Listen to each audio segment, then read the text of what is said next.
అదే డేటా చదువుతున్నాను. యాక్చువల్లీ టోటల్గా ఇప్పుడు మన భాస్కర్ గారు చెప్తున్నట్టు ఇప్పుడు కూల్చివేసిన ఎన్కన్వెన్షన్లో నాగార్జున గారు, హీరో నాగార్జున గారు పాపం అక్కినేని నాగేశ్వరరావు గారికి ఆయనకి ఇచ్చిన ఆస్తి, అన్నపూర్ణ స్టూడియో, ఇంకా బిజినెస్లు, వారసత్వంగా ఇచ్చిన డబ్బు, గుడివాడ దగ్గర ఉన్న రామాపురం వాళ్ళ సొంత ఊళ్ళో ఇచ్చిన ఆస్తులు ఇవి సరిపోలేదు. పాపం ఆర్థికంగా ఇబ్బందులు పడుతూ పేదరికంతో కొట్టుమిట్టాడుతున్న నాగార్జున గారు ఆయన సినిమాల్లో యాక్ట్ చేయడం ద్వారా, ఆయన కొడుకు నాగ చైతన్య యాక్ట్ చేయడం ద్వారా, ఇంకో కొడుకు అఖిల్ యాక్ట్ చేయడం ద్వారా వచ్చే డబ్బులు సరిపోక ఎన్కన్వెన్షన్ అనే దాన్ని చెరువు మధ్యలో నిర్మించి దాని ద్వారా ఏదో ఫంక్షన్లు అవి చేసి పొట్టబోసుకుంటూ ఉన్నారు. సో ఆ పొట్టబోసుకునే క్రమంలో ఆయన ఆక్రమించి కట్టిన చెరువులో 3 హాల్స్ ఉన్నాయి. ఇప్పుడు మన నేలమట్టం అయిపోయిన ఆ బిల్డింగ్ ఉంది కదా, అది మొత్తం 3 హాల్స్, ఒక్క హాల్ కాదు. ఇందాక నేను చెప్పినట్టుగా కేవలం ధనవంతులు మాత్రమే అందులో ఫంక్షన్లు చేయగలం. మీరు, మేము, మధ్యతరగతి ప్రజలు, పేద ప్రజలు ఎవరు కూడా దాని జోలికి కూడా వెళ్ళరు, కనీసం దాని లోపలికి కూడా వెళ్ళరు.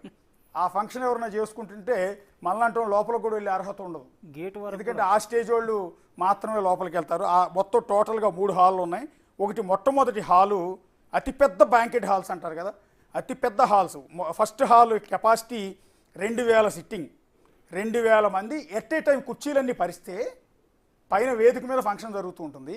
ఎట్ ఏ టైం కుర్చీలన్నీ పరుచుకుంటూ వెళ్తే 2000 కుర్చీలు వేయచ్చు. 2000 మంది ఒకేసారి కూర్చుని వేదిక మీద జరిగే ఫంక్షన్ చూడవచ్చు. ఇది ఒక హాల్లో సంగతి. 3000 మంది ఫ్లోటింగ్, అంటే 2000 మంది ఎట్ ఏ టైం కూర్చోవచ్చు. టోటల్గా ఫ్లోటింగ్ అంటే వచ్చేవాళ్ళు, వెళ్ళేవాళ్ళు, మూమెంట్, అటు తిరిగేవాళ్ళు, వీటి తిరిగేవాళ్ళు, ఆ పక్కన ఉన్న ఈ పక్కన ఉన్న వాళ్ళు మొత్తం కలిపితే 3000 మంది టోటల్ కెపాసిటీ. అంటే టోటల్గా 5000 మంది కెపాసిటీ. అది 2000 మంది కూర్చోవచ్చు. 3000 మంది అటు ఇటు తిరిగేవాళ్ళు, నుంచునేవాళ్ళు, హడావిడి చేసేవాళ్ళు ఉంటారు కదా, మొత్తం అదొక 3000 మంది అనుకుంటే టోటల్గా ఆ హాల్ కెపాసిటీ 5000 మంది. ఇది first hall. Next second hall సంగతి చెప్తున్నాం. సెకండ్ హాల్ కెపాసిటీ, ఇది చిన్న హాల్ అనుకుంటా, బహుశా 500 సిట్టింగ్ బ్యాంకెట్ హాలు. 500 మంది ఒకేసారి కుర్చీలు పరిస్తే 500 కుర్చీలు పడతాయి. 700 ఫ్లోటింగ్, అంటే మిగిలిన నుంచిన వాళ్ళు ఇందాక నేను చెప్పినట్టుగా 700 మంది, 7, 5 కలిపితే 1200 మంది, అంటే చిన్న హాల్. మొదటి హాలు 5000 మంది పడతారు, రెండో హాలు 1200 మంది పడతారు. ఇక మూడో హాల్ దగ్గరికి వద్దాం. మొత్తం 3 హాల్స్ ఉన్నాయని చెప్తున్నాను కదా. మూడో హాల్ కెపాసిటీ మొదటి దానితో పోలిస్తే ఇంకాస్త తక్కువ. అందులో 1000 మంది సిట్టింగ్, ఒకేసారి 1000 కుర్చీలు వేయచ్చు, 1000 మంది కూర్చోవచ్చు. ఇంకో 1200 మంది ఫ్లోటింగ్, నుంచునేవాళ్ళు కానీ పక్కన ఉన్నవాళ్ళు, వెళ్ళేవాళ్ళు, వచ్చేవాళ్ళు కలిపితే టోటల్గా 2200 కెపాసిటీ. మొత్తం 3 హాల్స్. మొదటి హాలు 5000 మంది కూర్చునే, 5000 మంది అతిథులను ఆహ్వానించవచ్చు. నాకు అంతమంది రారు, 5000 మంది రారు, నాకు కేవలం ఒక 1000 మంది, 1200 మంది వస్తారు, చిన్న ఫంక్షన్ చేస్తున్నాను అనుకుంటే రెండో హాల్ రెంట్కి తీసుకుంటారు. రెండో హాల్ కెపాసిటీ 1200 మంది. లేదు అటు ఇటు కాదు, నాకు అంతమంది కాదు, కొంత ఒక మాదిరి జనం వస్తారు, ఒక 2000 మందికి పైగా వస్తారు అనుకుంటే మూడో హాల్ తీసుకుంటారు. మూడో హాల్ 2200 కెపాసిటీ. ఇక ఇందులో టోటల్గా 10,000 కెపాసిటీ ఎట్ ఏ టైం 3 హాల్స్లో కనుక ఫంక్షన్స్ జరుగుతుంటే 3 ఆక్యుపై చేసుకుంటే 3 హాల్స్ని వేరు వాళ్ళు లీజుకి తీసుకోవచ్చు, లేకపోతే ఒకే బడాబాబు 3టిని ఒకేసారి తీసేసుకుంటే టోటల్గా 10,000 మంది.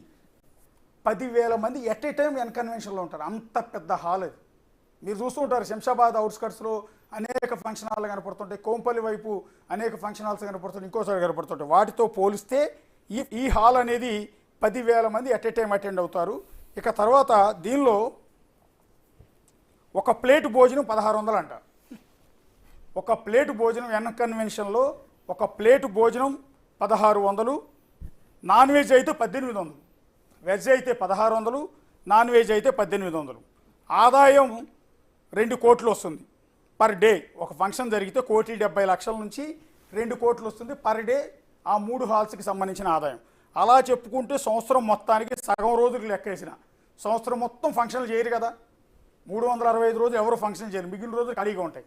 సగం రోజులు జరిగినా కూడా ఫంక్షన్స్ మొత్తం 10 ఏళ్లలో 3,500 కోట్ల నుంచి 4,000 కోట్ల వరకు ప్రస్తుతం నాగార్జున గారికి ఆదాయం వచ్చింది అనేది ఒక అంచనా. ఇక వ్యాలెట్ పార్కింగ్ అనేది అదనంగా ఉంటుంది. వ్యాలెట్ పార్కింగ్ అంటే తెలుసు కదా, ఒక కారు తీసుకెళ్ళినప్పుడు అక్కడ వ్యాలెట్ పార్కింగ్ అని బోర్డు పెడతారు, డ్రైవర్లు అక్కడ నిలబడి ఉంటారు, మన కీ ఇచ్చేస్తే వాళ్ళే తీసుకెళ్ళి పార్కింగ్లో పెడతారు.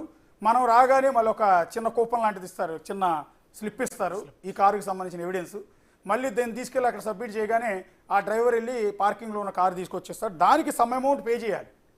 కారు పార్కింగ్ కూడా ఫ్రీ కాదు. చెరువును ఆక్రమించి కట్టిన ఫంక్షన్ హాల్కి ఎంత రేటు ఉందో, భోజనం ప్లేట్ 1600, వెజ్ అయితే 1800 నాన్ వెజ్ అయితే. దీనికి కాకుండా కారు పార్క్ చేసుకున్నా కూడా ఆ ఫంక్షన్కి వచ్చిన వాళ్ళు కారు పార్క్ చేయాలన్నా కూడా వ్యాలెట్ పార్కింగ్కి అదనంగా చెల్లించాలి. ఈ విధంగా గత 10 ఏళ్లలో హీరో నాగార్జున గారు అక్షరాల 3500 కోట్ల నుంచి 4000 కోట్ల వరకు రఫ్ ఎస్టిమేషన్, ఇది పక్కా ఎస్టిమేషన్ కదా, మన వాళ్ళ దగ్గర ఆడిట్ రిపోర్ట్ ఏమైనా తీస్తే ఇంకా ఎక్కువ కూడా ఉండొచ్చు. మనం సగం రోజులకే లెక్కేస్తున్నాం. 365 రోజులు అంటే 12 నెలల పాటు ప్రతిరోజు ఫంక్షన్లు జరగవు కదా, మిగిలిన రోజులు ఖాళీగా ఉంటుంది. అందుకని సగం రోజులే వేస్తున్నాం. 6 నెలలు మాత్రమే ఫంక్షన్లు జరిగాయి అనుకుందాం. ఈ 6 నెలలకి టోటల్ ఎస్టిమేషన్ వేస్తే పర్ డే ఒక ఫంక్షన్ జరిగితే 2 కోట్ల ఆదాయం నాగార్జున గారికి వస్తుంది. అట్లా 10 ఏళ్లలో, గత 10 ఏళ్లలో, ఈ ఫంక్షన్ హాల్ కట్టిన 10 ఏళ్లలో 3500 నుంచి 4000 కోట్ల రూపాయలు దీని మీద సంపాదించుకుని ఆయన ఫ్యామిలీ బతుకుతూ ఉన్నారు. పాపం సినిమాల్లో వచ్చే ఆదాయం సరిపోక, నాగేశ్వరరావు గారి నుంచి ఆయనకు వచ్చిన ఆస్తులు సరిపోక, వాటి అన్నపూర్ణ స్టూడియో నుంచి, మళ్ళీ అన్నపూర్ణ స్టూడియో కూడా ప్రభుత్వ స్థలమే. అన్నపూర్ణ స్టూడియో ఆ రోజు ఎన్టీఆర్ హయాంలో సినిమా ఇండస్ట్రీని చెన్నై నుంచి ఇక్కడికి తీసుకురావాలనే ఉద్దేశంతో ఎన్టీఆర్ నడుము కట్టి ఇక్కడ ఉన్న వాళ్ళందరికీ జూబ్లీస్ ప్రాంతంలో ఉన్న స్థలాలని స్టూడియోలు కట్టుకోవడానికి, ఇల్లు కట్టుకోవడానికి స్థలాలను ఇచ్చారు ఆ రోజు. అలా ఇచ్చిన వాటిలో పొందిందే పద్మాలయ స్టూడియో కావచ్చు, అన్నపూర్ణ స్టూడియో కావచ్చు, బహుశా ఇంకా మిగిలిన స్టూడియోలన్నీ. సో అది 99 ఏళ్ళకే ఏదో లీజు రాసిస్తారు బహుశా. ఇక 99 ఏళ్ళ తర్వాత అడిగేవాళ్ళు లేరు, పెట్టేవాళ్ళు లేరు కాబట్టి ఆటోమేటిక్గా వాళ్ళ కిందకి వెళ్ళిపోతూ ఉంటుంది. సరే, దాని జోలికి వెళ్తుంది. దాని తర్వాత ఏమన్నా ప్రభుత్వం యాక్షన్ తీసుకుంటుందా లేదనే తర్వాత విషయం. కానీ ప్రస్తుతానికైతే ఎన్కన్వెన్షన్కి సంబంధించి వచ్చే ఆదాయం ఇప్పటిదాకా మీకు ఎక్స్ప్లెయిన్ చేసాం. అక్కడ భోజనం ఎన్కన్వెన్షన్లో, మనం చూస్తున్న ఎన్కన్వెన్షన్లో నాగార్జున గారి ఫంక్షన్ హాల్లో ఫంక్షన్ చేసుకోవాలి అంటే, అక్కడ భోజనం తినాలి అంటే వెజిటేరియన్ అయితే 1600 రూపాయలు ప్లేటు, నాన్ వెజ్ అయితే 1800 రూపాయలు, కారు పార్కింగ్ చేయడానికి వ్యాలెట్ అదనం. ఈ రకమైన ఆదాయాన్ని పాప నాగార్జున గారు గత 10 ఏళ్లలో సమకూర్చుకుని ఒక్కసారిగా రంగనాథ్ గారు వెళ్ళి నేలమట్టం చేసేటప్పటికి తట్టుకోలేకపోతున్నాడు. ఆయన ఆవేదనతో కన్నీళ్లతో ఒక ప్రెస్ నోట్ రిలీజ్ చేశారు. లాయర్ని పంపించి హైకోర్టులో ఒక హౌస్ మోషన్ పిటిషన్ దాఖలు చేశారు. సో దాని మీద ఇవాళ అయితే ఆర్గ్యుమెంట్స్కి వచ్చే అవకాశం ఉండకపోవచ్చు. బహుశా రిజిస్ట్రేషన్ ముందు నంబర్ ప్రాసెస్ ఉంటుంది, నంబరింగ్ ఇచ్చిన తర్వాత దాన్ని అసలు పిటిషన్ తీసుకోవాలా లేదా అనే దాని మీద చూడాల్సి ఉంటుంది. ఎందుకంటే హైడ్రా ఒకవేళ అక్రమ కట్టడాలను కూల్చడానికి వెళ్ళినప్పుడు ఇలా ప్రతి ఒక్కళ్ళు ఒక పిటిషన్ వేసుకుంటూ పోతే ప్రతిదానికి కోర్టులు కూడా స్టే ఇవ్వవు కదా. కోర్టులు కూడా బఫర్ జోన్లో అక్రమ నిర్మాణాలు చేపట్టొద్దు, ఎఫ్టీఎల్ పరిధిలో అక్రమ నిర్మాణాలు చేపట్టొద్దు అని ఏనాటి నుంచో చెప్తోంది. ఎన్నోసార్లు వార్నింగ్ కూడా ఇచ్చింది హైకోర్టు, తెలంగాణ హైకోర్టు ఎన్నోసార్లు వార్నింగ్ ఇచ్చింది. గతంలో ఉమ్మడి రాష్ట్రంగా ఉన్నప్పుడు అప్పటి రాష్ట్రానికి సంబంధించిన న్యాయమూర్తులు కూడా ఇలాంటి బఫర్ జోన్లో నిర్మించిన అక్రమ కట్టడాలు, చెరువుల ఆక్రమణలకు సంబంధించి ఎన్నోసార్లు వార్నింగ్ ఇచ్చింది.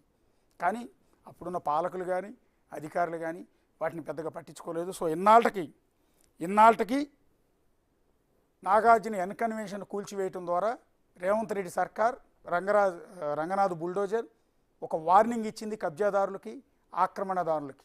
సో వాళ్ళందరికీ ఒక వణుకు పుడుతోంది. సో ఇప్పుడున్న మన కట్టడాల పరిస్థితి ఏంటని భయం పట్టుకుంది. అదే క్రమంలో ఏ చెరువుని మాత్రం మనం ఆక్రమించొద్దు అన్న ఆలోచన వాళ్ళందరిలో వచ్చింది. ఇక అన్నిటికన్నా ముఖ్యమైంది, మొన్న రంగనాథ్ గారు రిక్వెస్ట్ చేశారు జనాలందరికీ, ఇలాంటి చెరువులను ఆక్రమించి కట్టిన అపార్ట్మెంట్లలో తక్కువ రేటుకు వచ్చింది కదా అని. ఎందుకంటే అవి రిజిస్టర్ కావు, రిజిస్ట్రేషన్ ఉండదు వాటికి. ఈ అపార్ట్మెంట్లో రిజిస్ట్రేషన్ ఉండదు కాబట్టే బయట ఫ్లాట్ ₹1,00,00,000 అమ్మితే వీళ్ళు 30 లక్షలు 40 లక్షలకి అమ్ముతూ ఉంటారు. సో అది తక్కువ రేటుకు వస్తుంది కదా అని చెప్పి అప్పులు చేసి బంగారాలు తాకట్టు పెట్టి వీళ్ళ దగ్గర ఫ్లాట్లు కొనుగోలు చేయొద్దు, అది చెరువు మధ్యలో కట్టింది, అసలు రిజిస్ట్రేషన్ లేదంటేనే మీకు అర్థమవుతుంది అది ఇల్లీగల్ అని.